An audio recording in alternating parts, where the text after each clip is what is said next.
బంగాళాఖాతంలో ఏర్పడినటువంటి వాయుగుండం మెంథా తుఫానుగా మారి ఆంధ్రప్రదేశ్లో అనేక జిల్లాల్లో విపరీతమైన వర్షాలు, అలాగే ఈదురుగాలులు తుఫానుగా మారేటువంటి పరిస్థితులు ఉన్నాయి.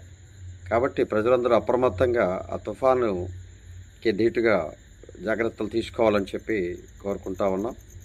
అలాగే రాష్ట్రంలో ఉన్నటువంటి అన్ని గ్రామ పంచాయతీలు, ఆయా సర్పంచ్ మరియు పాలక వర్గాలు ఈ యొక్క తుఫాను చర్యలకి ప్రజల్ని అప్రమత్తం చేయాలి, చైతన్యం చేయాల్సినటువంటి అవసరం ఉంది. అలాగే ప్రజలు కూడా వారి వారి జాగ్రత్తలు పాటించాలి.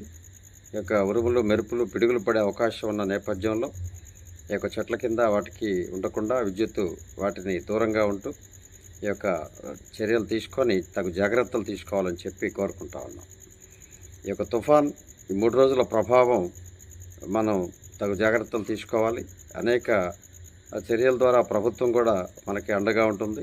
అధికారులు అప్రమత్తంగా మనకు తగు చర్యలు తీసుకొని సహాయక చర్యలు చేపట్టేందుకు ప్రభుత్వం అన్ని ఆదేశాలు ఇచ్చినట్లుగా తెలియజేస్తూ ఉన్నారు. అలాగే ఈ యొక్క కాలేజీలకి సెలవులు, అలాగే స్కూళ్ళకి అన్నిటికి కూడా ఆయా జిల్లాల్లో సెలవులు ప్రకటించారు. కాబట్టి విద్యార్థులు, ప్రజలు అందరూ ఆయా తుఫానుకి చర్యలకి తగు జాగ్రత్తలు తీసుకొని ఈ యొక్క సంక్షేమంగా, సంరక్షణగా ఉండాలని చెప్పి కోరుకుంటాం.